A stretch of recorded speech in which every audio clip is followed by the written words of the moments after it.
So I just wanted to very briefly, because I'm sure you guys all know who we are, but the Hebridean Whale and Dolphin Trust, HWDT, we're based in Tobermory, so that's where I am today. It's actually a beautiful day today, unlike most of the time that I've been here so far. We were established in 1994, and our goal is for whales, dolphins and porpoises to be protected and valued throughout the Hebrides. And one of the ways that we do that is through the community project of Whale Track. So today, what I'd like to go through is a quick, brief summary of what Whale Track is. So you've all been using it, so you know what it is, but I'll do a very brief history of it and how it's evolved over the time. And then the bulk of it will be the ways that you can report, because we've had a lot of changes. There's been a new update, so hopefully you've all got that. And I'll talk about the land-based surveys that we can now conduct, which is an effort-based survey, which I'm very excited about. There's also boat excursions, which I will talk through as well. There's been not many changes, but just in case you haven't used it before, I'll run through that. And then I'll briefly touch on casual sightings, but mostly the things that have changed with the casual sighting option. And then we'll probably have a very quick comfort break and a little activity, and then we'll move on to photographs and why we ask for your photos and why they are useful. In amongst all that, I'll also talk to you about why effort-based data is so important for learning more about these animals. So very briefly then, Whale Track. In 2017, we were upgrading our infrastructure for our data. We were getting lots of community data in, so we wanted to create it more streamlined and make it easier and more efficient for people to submit their data, which is where Whale Track came from. I believe it was one of the first apps in the country for this type of data. So it's been working really well throughout the years, and our community has built and grown throughout that time, and more data is coming in.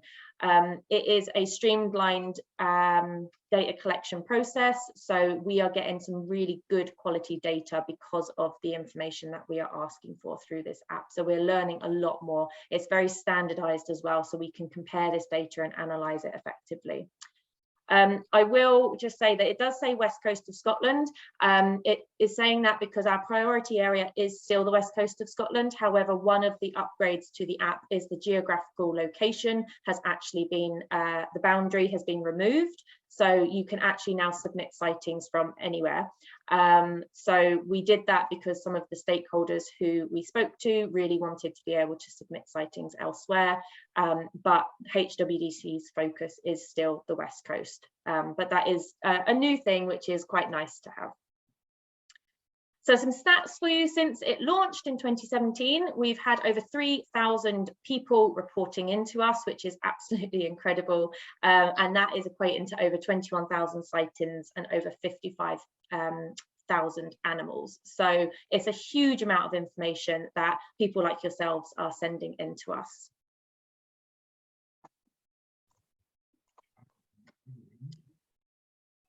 So in 2021, we actually had the most new users join the app. We had 770 new users join.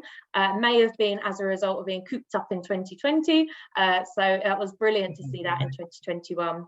And we also had some of the most amount of sightings being reported into us as well, at 7,000 sightings. And a lot of these were, it was amazing, a lot of them came from excursion mode, which I will talk about later. And that is, oh, are you okay? Yes, sorry, I was laughing at the line. It goes out to presumably St Kilda, is it?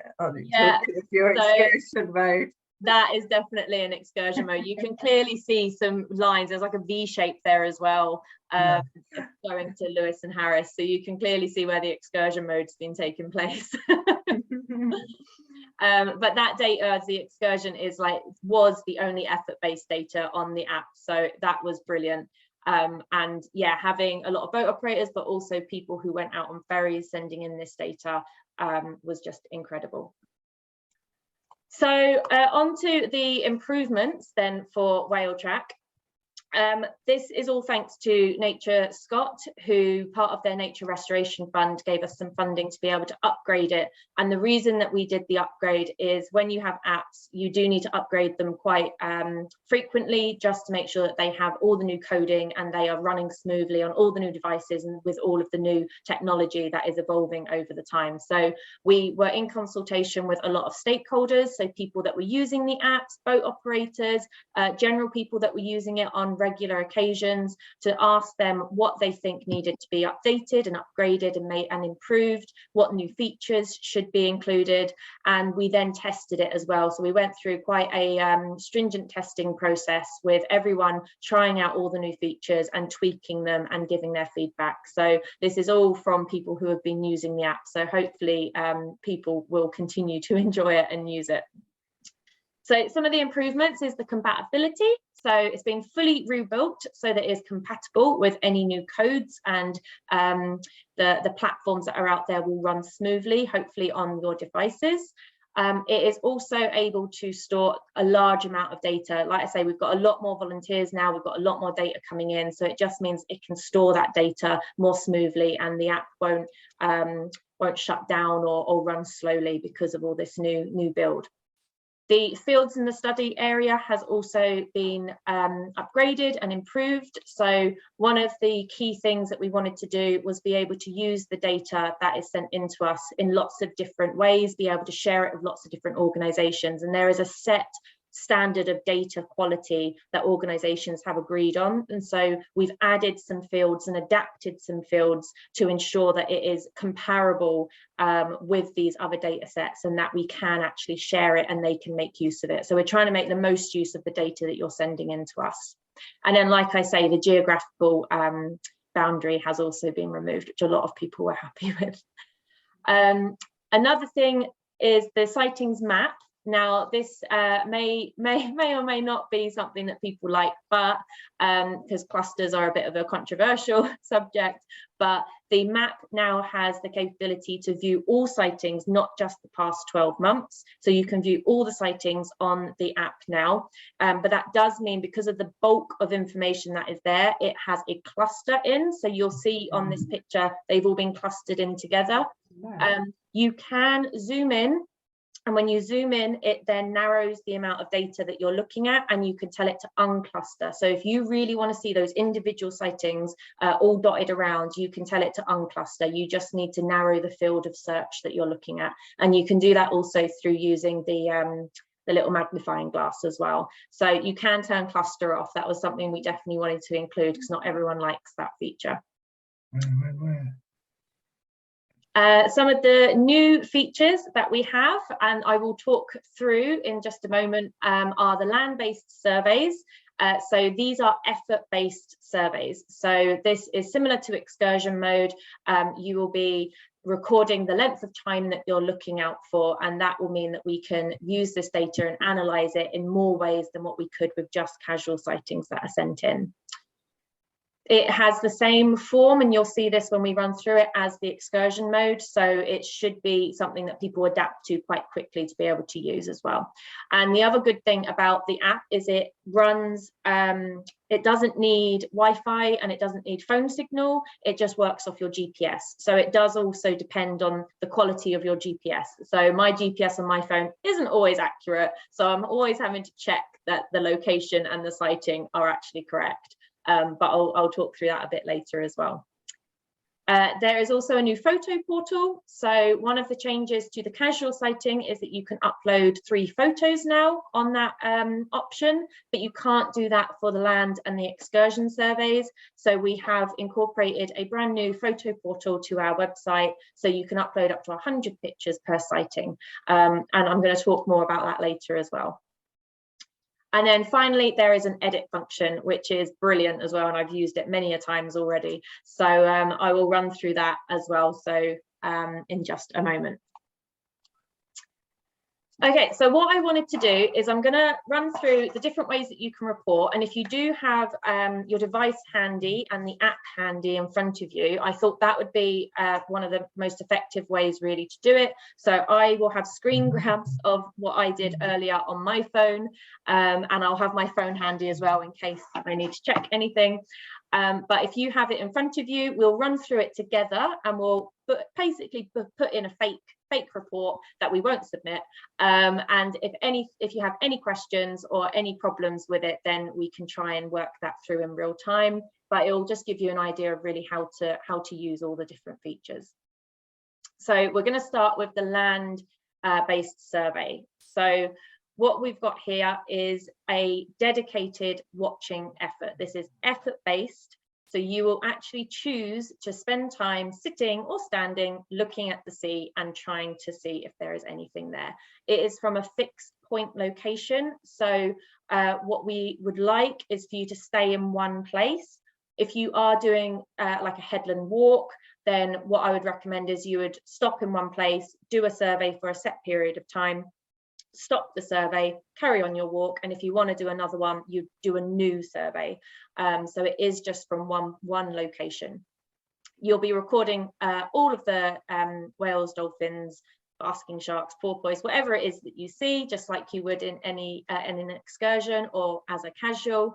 And this data, because it is effort based, we can compare this with other data that's being sent in through the same sort of means, and we can also compare it with other data sets. So I'll go into why effort based is so essential in a little while, but for now we'll just run through how to actually do it. So if you click on the Watch from Land button on the front page of your app, that will take you to a new land-based watch.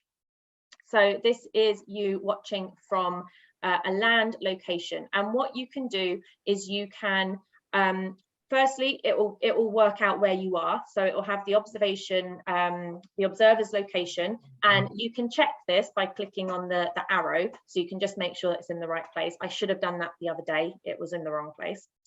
My GPS, like I say, wasn't great. You can also, and this isn't mandatory, it's just if you like being neat and tidy like I do, so I like this feature, you can create a site. So if you watch from a specific site, so you've mentioned Ardnamurchan, if you watch from there regularly, or it's a site that you only ever really use the app on, or it's one that you go to most frequently, you can create that as a site. You can name it, you can put in the elevation from the sea that you are, and you can save that and create a site. And then all you need to do is click on that each time that you're there, and the elevation will be saved. It's really more just for it's so it looks organized when you go through all of the watches that you've got in your stats page. If you want to see how many times you've watched from certain locations, if you've named them, you can then do that. Otherwise, it just comes up with watch from land, and you have to go in to see where that watch was from. The elevation is a mandatory field. If you haven't created a site, it will automatically put in the elevation based on your GPS. It may not always be completely accurate, so if you're not happy with it, if you think it's wrong, you can manually change that. You also need to put in the experience, so if you're a professional and experienced observer, let us know that, and the number of people watching, because this will influence how much effort really is happening. If there's just one set of eyes on the sea, there's less people watching, obviously, than if there's like 5 sets of eyes, and you're more likely to see something because there's more people watching. So having that is also important. Optics type is completely optional. You can let us know if you're using optics and what salt. It's just an added bit of information for our analysis. So once you've created the site, and if you want to choose one, it will be in the list. So you might end up with a nice long list of sites. You will then go on to the next page. So once all of these starred ones are completed, you can go on to the next page and you do the environmental conditions. So again, on this one, you only have to fill in the sea state and the visibility, but as much detail as possible is amazing in sightings. So if you can put as much detail as you can. And what's good with this as well is you can, I'll go on to the next one here. You can look to see what the sea state is from the definition. So if you're really not sure and you just want to clarify, you can go through and compare it with the pictures and the description and choose the best one that matches. You can also do the same with the boats. So with the boats, you don't have to record them. If you think you're going to have time to update the boat activity, then please do tick that you're going to record boats. If you don't think you're going to have time, then you don't have to record them. Again, it's an added bit of information. We can record if the seas are busy where you're looking, if there's lots of boats, if potentially noise pollution is impacting what's being seen. It's just an added bit of information that we can use for analysis. But if you can't kind of keep updating that, then don't try and record it. But if you can, it would be great to have. And then once you've done that, you're all set for your watch and you're ready to go. And you should see this screen. So this is kind of the main screen of your watch. So it will tell you how long you've been watching for, how many sightings that you've seen. And you've got the tabs at the top, which is to add a sighting. You've got the map, which should tell you where you are. And every time you add a sighting, it will show you where that sighting was. That's all you can do on the map. It's just a visual. And then you've got the weather conditions, the environmental conditions, which include the boat, and then you've got submit. So that's what you'll see on that main page.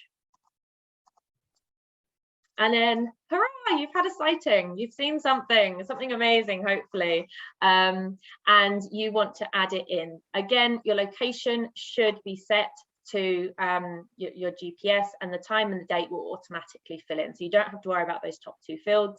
The species is now underneath those because I think it used to be for the casuals on the excursions, it used to be right at the top and it would always sometimes get missed. So it's now underneath the location and the date, and you can pop in what species you think it is. And we've got a nice species list, so you can look at the pictures, you can look at the description to help you work out what it is.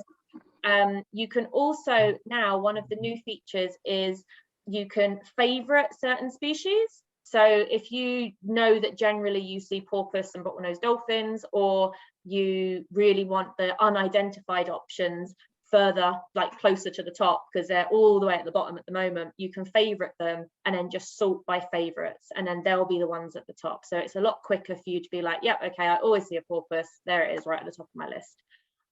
So you can sort them in that way. Then I really like this feature. This is one that I really enjoyed testing out during the testing phase. This is the compass, and this is to get an accurate as possible reading of where the sighting is compared to your location. So this compass is based on true north. Unlike when we do excursion, it's based on the boat. This one is based on true north. So you can look at where the sighting is, and you can actually move your phone around until it's in the right place and tell it to stop. It'll record that as your bearing, and then you'll also need to put in the distance before it lets you update. And then again, you can then look on the map to check that it's put it in the right place. I will again emphasize, it is only as good as your GPS. So it would be good to get any feedback. If you're having issues with it, it would be good to get any feedback that you might have on the compass feature. So then you filled in all of those. You have to put in number of animals, confidence. I will just clarify confidence. I have had questions about this in the past. Confidence is based on the species that you've chosen. So if you are pretty sure that it's a harbour porpoise, you're pretty sure it is, you really don't think it's anything else, but you're still not that 100% sure, then you can put in the different options. It doesn't have to be definite. You could say probable, you could say possible, but if you're pretty sure, you could put possible, probable. If you're really 100% no, it's definitely a porpoise, put definite. If you're really not sure, or it could be, say, it could be a Rizzo's, it could be a killer whale, they're too far out, I really can't see, the fin is really big, but I'm not completely sure. You could put unidentified dolphin, and then you would say definite, because you're sure it's a dolphin, but then just in the comments, let us know what you think it might have been. If you've got any pictures, add those as well, that would be amazing. But it just means that, okay, we definitely know there was a dolphin there, we're just not quite sure which species. So that's kind of how to work the confidence side of things. And then photos, you'll kind of see it explained here, but if you have photos, let us know that you have them and tick that you've got them, but you can't upload them on the app. So later on, I'll talk about casual, because that's now changed, but for a land-based survey and for excursion, you can't upload pictures through the app. but we've got the new photo portal, which I'm going to talk about later. And then finally, I really want to emphasize the comments section. The comment section, not everyone uses, but they are very, very useful. So if you have any comments about what the animal looked like or what they were doing, anything, or even just tell us tell us about how amazing it was. That's what we really want to see. That comments really help us to verify the data that you've sent in, the sighting that you've sent in. But we also like to share your encounters both online on social media, and we also put them in our new newsletter updates that we send out, and also in our sponsorship magazine. So any stories you can tell us in the comments is really helpful. So if you are watching for more than half an hour, it will kind of flash at you to update the environmental conditions. If the weather changes before that, please do update the environmental conditions. If you think, oh my goodness, it's now blowing a hoolie and I can't actually see much, you can update it before the 30 minutes. You can update it as often as you want. And again, if you are recording boats, you can put in if any of the boats have changed. So you can add a boat, you can remove a boat. If you decided at the start that you didn't want to record boats, but actually now, yeah, I want to record them, you can start recording them. So you've got a lot of ability to let us know what it is you're seeing and what it is you're doing. And then a question there, sorry. Course, yeah. On that previous one, you've got sea state and you've got swell height. How do you judge the swell height? Because if you've looked at the sea state on your pictures, and then is that as well as the sea state or instead of the sea state? So no, that would be as well as. So the sea state has to be put in. So the sea state is things like how choppy it is. So it could be mirror flat calm, there could be a few little wavelets, there could be quite a few white caps. And then the swell is kind of more like that big sort of up and down movement of the sea. So it could be flat calm, but it could actually still be quite a large swell, or it could be really choppy, but actually still not that much swell. Swell is quite a hard one to judge. I will admit I'm not amazing at judging swell. Usually there's going to be a little bit of swell, although in saying that, when I was last on Silurian, I thought there was a bit of swell, and the skipper who knows their stuff was like, no, there's no swell, and I was like, oh, okay, I'm really bad at this. So swell is a hard one, so you don't have to put it in, but if it does look like there's a bit of a peak, so when you're watching, if you kind of think, oh, actually if there was anything behind that, I wouldn't really be able to see it, it's quite good to put the swell in, because that again influences what you can see if there's quite a bit of swell. Yes, just I understand. Yeah. And again, with weather, it's not mandatory, but it's a good thing to know. But visibility is a mandatory one, because definitely if you've seen something really far out, but actually the visibility is pretty poor, it does kind of influence how reliable, I guess, that ID is. So it's good to know like what the visibility is. Yeah, thanks. No worries. So then once you've decided, okay, I've been sitting here watching the sea for long enough, I'm going to stop my watch. You can say, go on to the final little arrow, say complete watch, and you can choose to either submit it straight away. You're like, yeah, I'm happy with what I've done, I'm going to submit it. Or you can save it for later. You can even discard it if you want, but you know. But save for later is usually what I do, because then I like to just review it and check that I'm happy with it.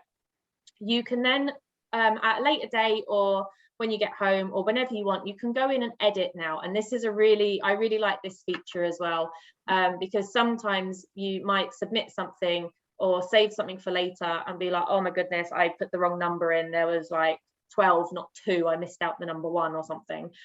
You can actually go in now and edit the information both before you submit, but also after you submit as well. So if you've submitted the information and then look back at your pictures and been like, oh, there are actually 13 dolphins, not 12, you can go back and you can change that. So it's a really useful feature to be able to edit the information.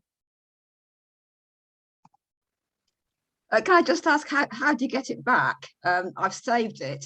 And oh yeah, okay, so to get it back, if you go onto the main page and go into account, do I have a, I don't have a screen of that, but go into account, and then you should, I'm just getting my app up now so I can make sure I'm doing it correctly. Go into account and you should see it under pending. If you said save for later, you should see it under the pending Oh, there list. we are. Yep. And then view it, and then when you click on view, you can say edit. Yeah. Brilliant. Yeah, thank you. Once you've done all of that and you're happy with it, you can then tell it to submit, and it should then move over into your submitted folder, but you would still be able to edit it if you want to. So with the one that we just ran through, don't submit it, you can just delete it. But with any that you might actually have in your submitted folder, you may not, unless you've got one in your submitted folder, you can click on the citing that you had, and I'll go through this later, but I'm kind of jumping ahead. You can then click on upload photos to Photo Portal, but I'll show you that part in a little while. So that was a really speedy run through how to do a watch from land. If you have any other questions about that side of things, please shout them out now, and hopefully I'll be able to help you out. But if not, the next part is excursions. Okay, so if you want to come out of whatever you've got on your app at the moment and go back to the home screen, and on the home screen you'll have the start an excursion. So excursion mode is a really good tool for boat operators, for people who travel on a ferry, people who are lucky enough to own their own boat. So it's a really good tool to offer effort-based data again, but it's when you're moving this time. So it will track your location, it will track your speed, and you will then be able to submit when you're seeing something, and it will plot it along the track line that you are traveling along, which is why you saw earlier there was a clear line of sightings that was clearly along a track line of a ferry. So it's really useful, especially to boat operators who don't necessarily have a set course. There are some boat operators who just go wherever. They're like, oh, we're just gonna go wherever today. It might be a long it might be one where you sleep aboard, and actually they don't have a set route. So those ones are amazing because they very much are like you've just stumbled upon, you know, you've been looking but you've stumbled upon, and you get a really broad range of areas that you're getting surveyed. So it's a really good one that I do encourage people who are on boats or ferries or boat operators to do. So we'll click on the start an excursion, and we should then see this page. So it's a very similar form to the watch from land. Like I said, watch from land was based off of this form. So there are a few differences. So instead of site, you've got vessel, and it is mandatory. You need to put in what the vessel is that you are on. So again, you can save the vessel information. So like I will travel on the Mull Ferry quite often, so I will have the Mull Ferry added to my vessel, and it will save the type of vehicle that it is, the platform height, and your field of view. So your field of view, this is a new thing as well. We added this in because we wanted to know where it is you were watching from. So were you looking from the front of the vessel? Were you looking from the back? Could you only see a certain set of degrees on either side? It's really useful for us to know.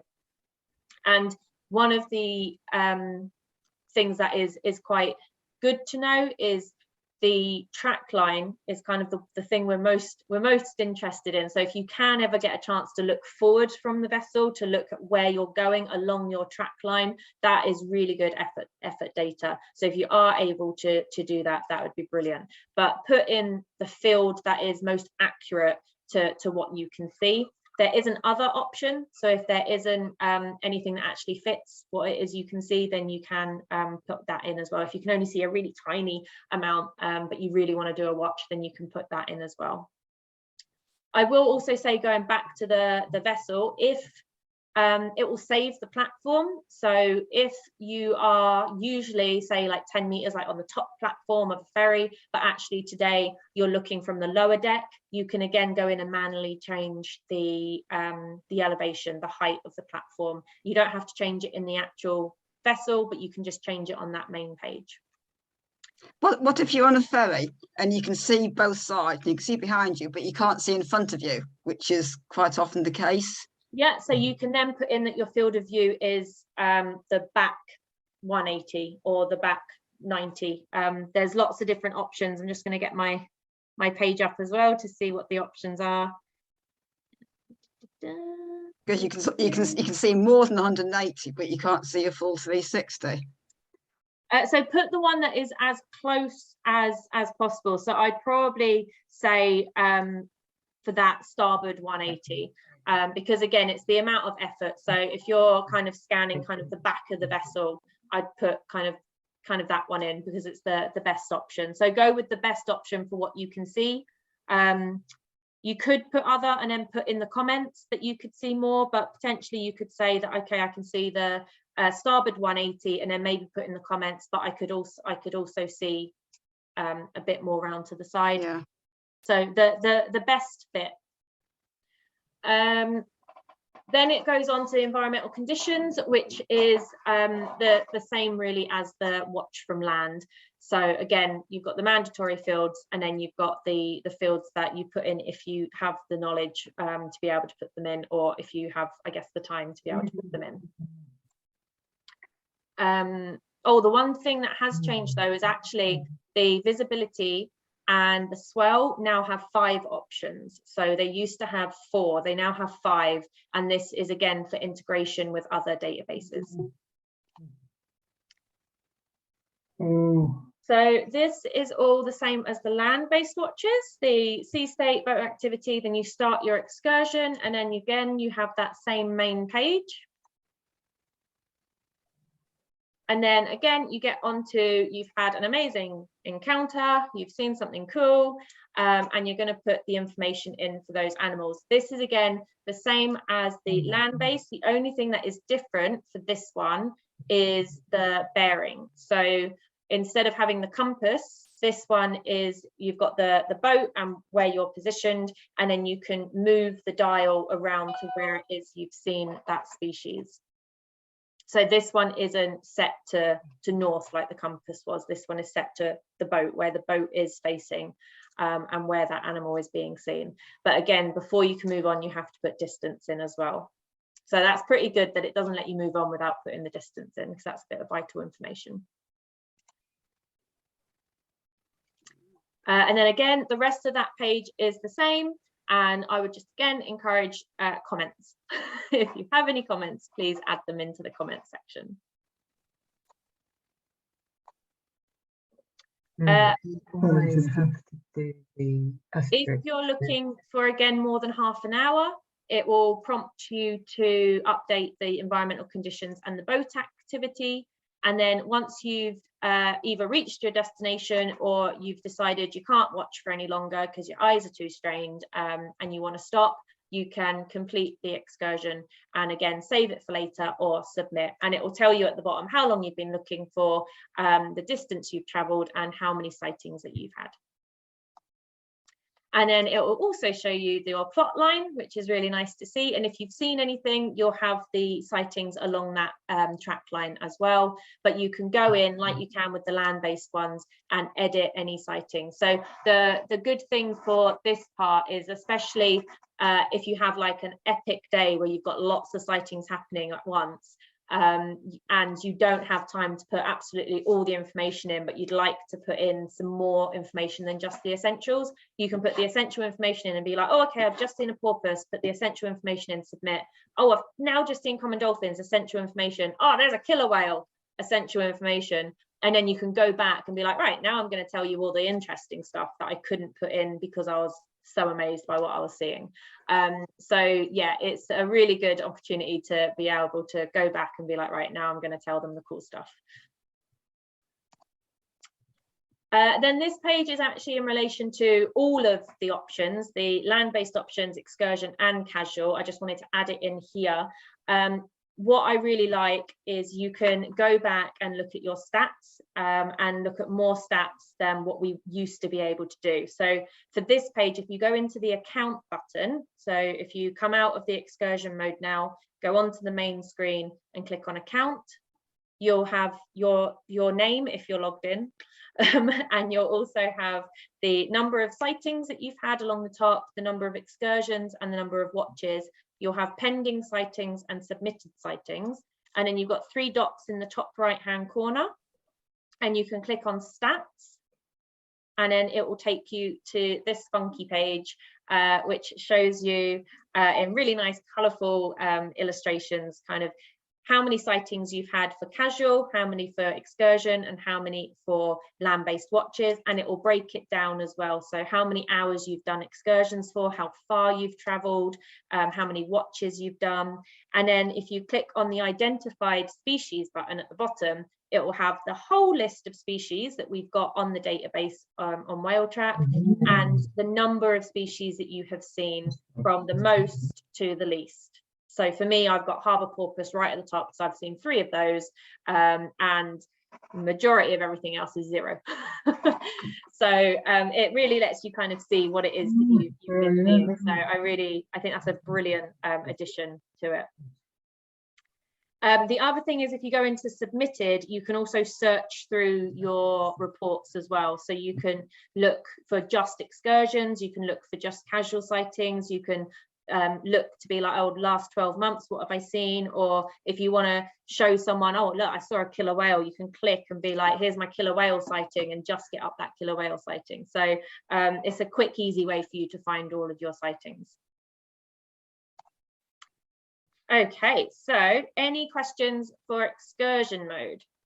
So I just wanted to quickly run through the importance of effort-based surveys. That's what the last 2 options were for. And I just want to kind of justify why we're encouraging the effort-based before I move on to talking about the casual. So what we aim to do is collect long-term data, and this is long-term data is essential to get a statistically significant analysis out of the information that is provided to us. So we are starting to get to that point now. We need several years worth of data through Whale Track for it to actually become statistically viable information and significant for analysis. So we'll start looking at the data and start looking at analysing it over the next few years. So we need this information to keep coming through to us. And the effort-based information really starts letting us start seeing trends and patterns that are happening. We share the information from Whale Track as well with lots of different bodies. So Nature Scot will get the information. It will help them make decisions on protected areas that need to take place. We also send it to Sea-Watch. We share our data with them, and also the National Biodiversity Network Atlas. And then any photos that are good for photo ID go into the photo catalogue as well, which I am going to talk a bit more about later as well. So effort-based data is kind of the gold standard of data. If you record how long and how far you've travelled from and let us know this information, we can then use that in the analysis, because the amount of time that you're looking for will influence the amount that you see. So we really need this information to be able to get that sort of stats and information through the analysis. So as you've seen, you'll record the timings, you'll record how long you're looking for. If you're on a boat, it will record how far you're traveling for. And it lets us also, using that information, it lets us estimate population numbers and abundance of the animals. So kind of example of it for getting relative abundance is this one. So we've got a boat-based example and a land-based example. And initially looking at it, you'd think, oh, okay, the people on the right saw the most animals, that's amazing. So there were more animals in that location. But actually, if you then look at the effort that they put in, you had someone looking for an hour and someone looking for 3 hours and someone traveling 2 kilometers and someone traveling 6 kilometers. Through the analysis of looking at it, actually there was still only 1 dolphin per hour or 1 dolphin per 2 kilometers. So having that information really helps us work out the relative abundance of the population size. So this is an example of, I guess, some absence of data. So the important thing with the effort-based side of things is, even if you see nothing, please still submit it, because that we need to know if actually you're doing this effort and you're seeing nothing. Because the casual sightings, that is presence data. We know there's something there, someone's seen it and been like, oh, cool, I'm going to submit it. So this map looks like around Jura and Isla. to the right of the map, it's like, oh yeah, look at all those animals that you can see there. There's nothing on the other side of the island, but actually this could be influenced by the people that are looking. There might be boat operators operating on that side of the island. There might be more houses or more people watching from that side of the island and submitting casual sightings.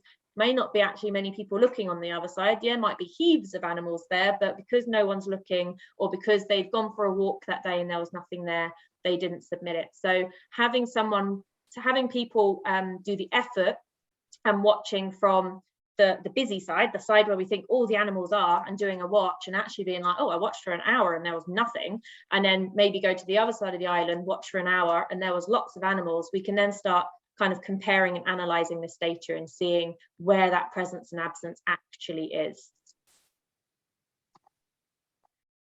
We also can look into distribution of the animals. So we have got Silurian, our research vessel, but we would not be able to cover as much distance and throughout the year as we can with all the thousands of people that we have watching the seas and sending in their data. So the information that is being sent in really helps us work out the distribution of these animals, where they're being found, where they're not being found, which is important as well, and then helps us work out which areas are important for these animals, which I'm going to also elaborate on later.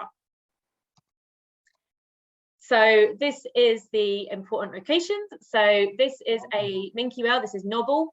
And through data that has come through from people watching, we've been able to work out that actually Nobble is repeatedly returning to the same sites year on year. So we can then prove that this site is important for this species, and they are, if you're recording their behavior, they're potentially feeding in the area, or they're potentially doing other behaviors in the area that are vital for their life stages. So in this instance, there's a little map up here. In 2020, the Scottish Government, using information that we, us and other organisations provided to them from data that you guys send in, we were able to say which areas of the West Coast were important for minke whales, for Rizzos, for basking sharks, and actually they've now implemented marine protected areas for these species. And one of the key and amazing things is there is a MPA for basking sharks, which is the first one in the world. So it's down to the data that is being sent in, and that effort base really does make a huge difference. And then this is also what we'd like to learn. So this is just up until 2020, but this shows the number of sightings per month. And again, it looks like, oh, the summer's the best time to see these animals. And, you know, through the winter, there's nothing here. We do have resident animals, and we do actually have animals that used to be migratory that are being seen all year round now. Again, we know this because of sightings, but what we'd really like to see is more people looking throughout the winter as well, because this is clearly what we think is happening is everyone's looking throughout the summer because it's beautiful, more boats are out on the water, more people are walking around, but in the winter months actually you're cozying up because it's cold and it's dark and it's wet and it's grim. So actually getting a nice amount of people looking around throughout the year in different locations will really help us learn, you know, what's being seen throughout the year, what's happening in the winter months. And yeah, some of the stuff we've learned already about common dolphins. So the thing with common dolphins is they used to be, well, they're classed as migratory animals, but actually in the past 15 years, they are now being seen throughout the year, not just in the summer months, and they're being seen further north than they used to be. So this information is really helpful. And it's similar, I would say, like looking at minke whales, because again, usually we see them this time of year, starting around April, they leave in October. But our first sighting this year was in February. So it's really interesting to keep sending this data in so we can continue learning from it. So on to casuals. I won't spend too long on casual because it's not changed much really, but I know I've harked on about effort-based. If you can't do an effort-based survey, casual reports are still really valuable. If I just come across a porpoise as I'm walking, I will definitely report it. So they are still really valuable. I'm going to talk about why in a second, but if you want to go on to the casual on your on the app, you can just kind of have a look at the form. It's not really changed that much. I will point out that there's no bearing. We're not asking for a bearing on casual, unlike with the other two. This is because we don't use the information. So I had to ask why there's no bearing, and it's because it's casual. We're not asking for the information. We're just asking for the distance from you. But also, because you can record casual both from land and sea, it would just be far too challenging to work out a system that makes it accurate from if you're reporting a bearing from boat or from land, because as we saw, we do it in 2 different ways depending on where you're reporting from. So we're not asking for a bearing, just a distance from where you are located. Again, similar to the rest, the top fields will all auto fill in, and you can also see all the same guides as we can from the previous ones as well. The other thing actually with the sorting function for the species, it will also put them in, so you can have it in favorites or A to Z, but you can also have it in recent.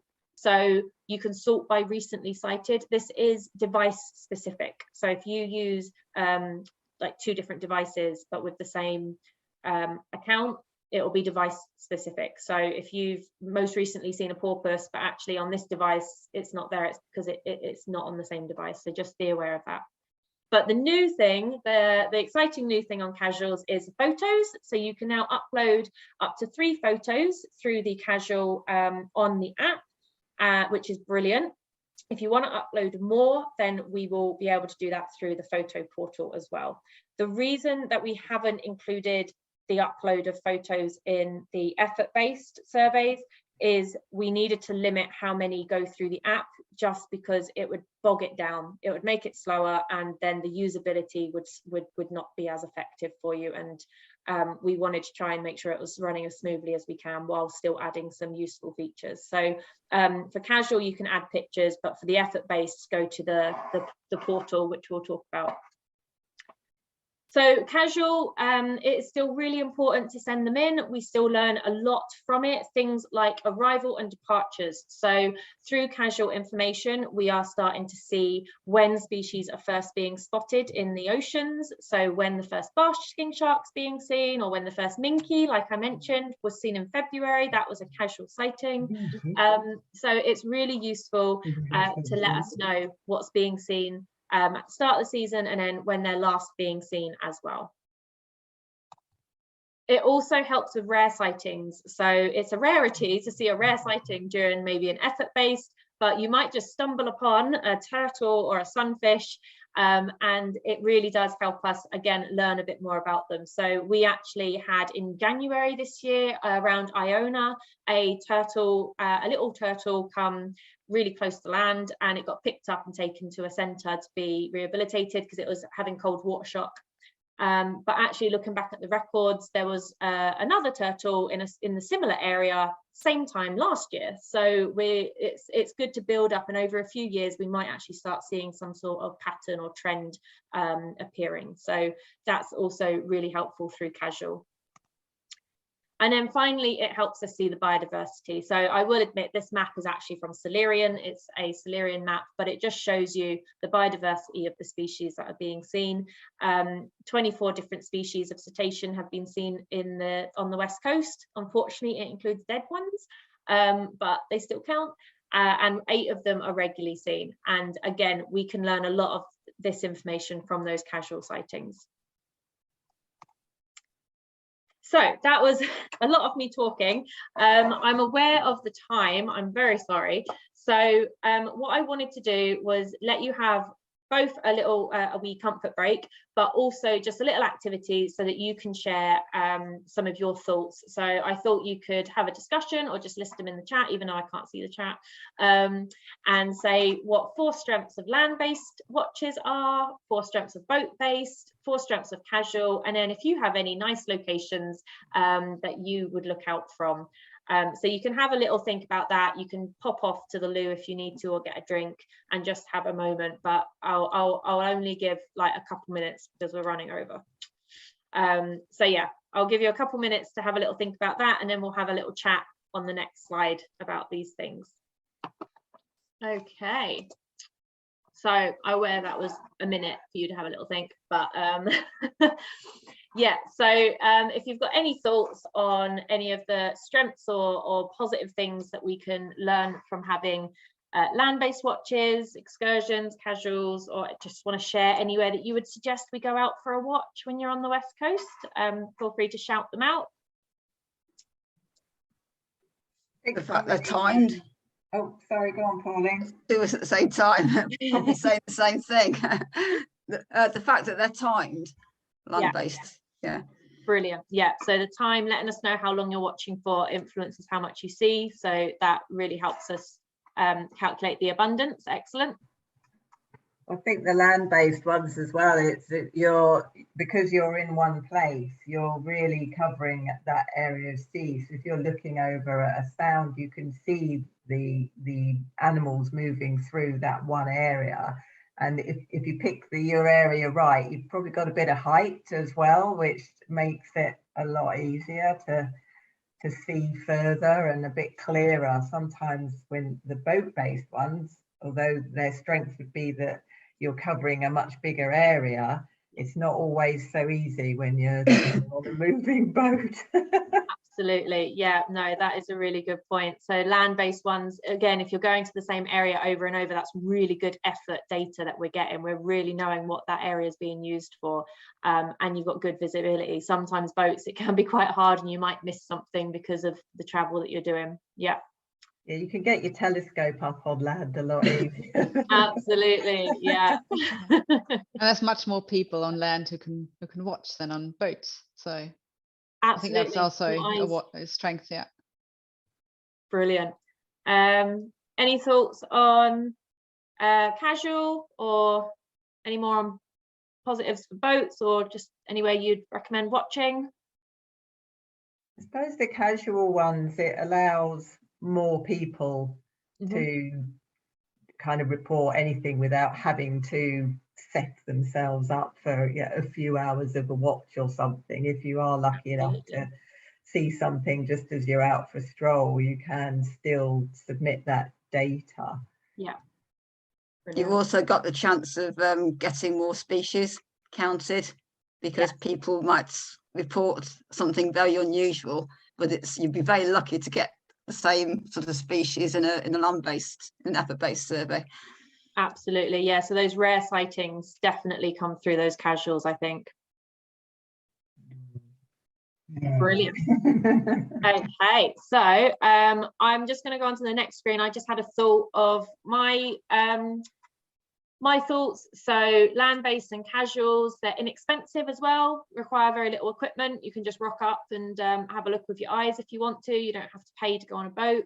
They're accessible, so anyone can get involved. Large quantities of data, like you said, like more people can submit. They don't feel like they need to be trained up in anything, and they can just report what they've seen.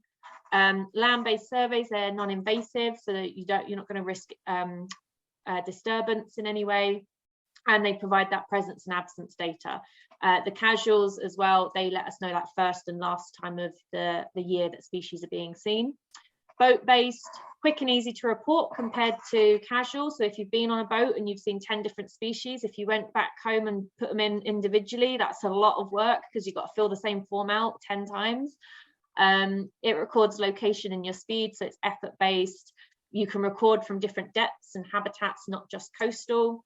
And if they get close enough, the animals get close enough, then you can potentially get good high quality ID pictures, and again, presence and absence. So that's a few of my sort of thoughts on that. And then just wanted to share, in case you didn't know, we've got Whale Trail as well. So if you're ever in need of a place to go and watch from, Whale Trail is a really good resource to have a look at where you could go to. So yeah, pop along to the website, and it gives brilliant information about all of the sites, accessibility, what else is there to look at. It's yeah, I looked at it last year and was like, yeah, I like this. So that's that Glengorm as well. And then excursions, if you obviously you can do it on a ferry, but if you ever want to go out on a boat, a guided boat trip, then I'd definitely recommend going onto the WISE website to see which ones are accredited boat operators. So they would have been trained to be responsible boat operators so that they know how not to disturb the animals but still get a good encounter. And we have amazing boat operators on the West Coast who have done the training and have been submitting through Whale Track. So yeah. Right, so this bit shouldn't take long. I'm very aware of the time, so I wanted to go through the importance of photographs because I have mentioned it a couple of times, the photo portal. So what you can do is, in addition to casual uploading 3 pictures, you can get a photo portal link, and for the effort-based ones, you can't upload pictures, so you'd have to just get a link. So what you can do is, once you've submitted a sighting and it's in your submitted folder, you can go through to upload photos in photo portal button, and this will send you an email to your registered email address for your account with a login for the photo portal. So you just click it and it will take you to the sighting that you requested that link for. And then you'll have the option to upload up to 100 pictures if you want. You don't have to upload that many. And then you can just submit those, and that will then be connected to your sighting. This is really helpful in several ways. I will go back to this page. Photos help us to, like I say, verify what species it is. So whether you're sure of the species or not, it really helps us be able to say whether the information you've sent in is accurate. It helps us also identify individuals through photo ID. It evidences their behavior as well, and I'll elaborate on this. This is a picture of a basking shark. It's actually 2, nose to tail. And this is mating courtship behavior that was recorded. So getting images like this, instead of just saying, oh, I saw 2 basking sharks, they were swimming, you know, behind each other. If you actually send pictures in like this, we can be like, that looks like courtship behavior. And from what you've described, it sounds like courtship behavior. Where were you? And if we get enough information coming through, we can then say this is an amazing site for basking sharks to mate, to court. So it's actually a really important site for life processes. So this would have helped again feed into the information for the basking shark MPA. So pictures like that. And again, it helps us share your encounter. So both the comments and the pictures help us build this story up to share what you were seeing and encourage other people to share their sightings as well. So once you've uploaded your pictures, it will show you all the pictures that you've uploaded. And what you can then do, because it's quite frustrating if you have to go to each sighting and get a link, you don't have to do that. Once you're in, you can click the back button, and it will take you to all of your sightings that you have submitted. And you can then just click on any of them to say, I want to upload pictures. So if you've had an excursion or a land-based watch and you've had like 5 different sightings, you don't need 5 different links. You can just go back and then find all the ones that you want to upload pictures to. Okay. So I was just going to end with why photo ID, why we want these pictures, and what photo ID is, in case some of you aren't aware. So it is a form of mark and recapture. So basically we take pictures of the animals, of their identifiable features, which for cetaceans, it's their dorsal fin, and on some it's also their tail, their fluke, and the markings on their back, their saddle patch for killer whales. And we can then build up a picture of who these individuals are, where they're traveling to, and what their kind of their family makeup is as well. So it's used in lots of different species, hence there being random giraffes on your screen. It's used for different species, not just cetaceans. So these are the animals that we are keen on getting ID photos for. So minke whales, bottlenose dolphins, killer whales, and humpback whales. And like I say, killer whales, if you can get the dorsal fin, but also the saddle patch, that would be amazing. That's the white mark on behind their dorsal fin. And for humpback whales, if you can get their fluke, their tail, that's the identifiable features on them. And then for minkies and bottlenose, it's their dorsal fin. So you can clearly see on that poor bottlenose that's got quite a few marks on it, we should easily be able to identify them. We then have catalogues for these animals. So we will look at the photos that are being sent in, if they're good enough for ID. And what we mean by that is it's a focused picture, it's close enough in, it's of the dorsal fin kind of sideways. If it's at an angle, you get a bit of glare, you might get a shadow, but if it's like right on and you've got pictures similar to these, we can really use those to work out who it is that we're seeing and compare them to individuals in our catalogue. So what we can learn from this is quite a bit, actually. So there's a lovely picture there of a baby bottlenose dolphin. We would be able to work out who's giving birth, who's having babies, and how old animals are. So if we were then to follow this individual calf from calfhood to when it's an adult, we would know how old it is. We would also be able to work out population size, because we actually know how many individuals are in these populations. Through photo ID, we learned that there are 2 separate populations of bottlenose dolphin on the west coast. There's a small pod of, I think, 12 around Barra, and then there's a larger pod around the Inner Hebrides. And so we were able to do that from information data sent into us, but also photo ID that these are different populations. We can also track them. So for instance, the killer whales, so John Coe, he's been off on his jollies quite a lot in the last year or so. Him and Aquarius have been traveling around the UK. This is not an updated map, this one with the little red dots, it's not updated. There's a few dots missing, but he's been seen around the south coast of the UK. He's been seen around Ireland.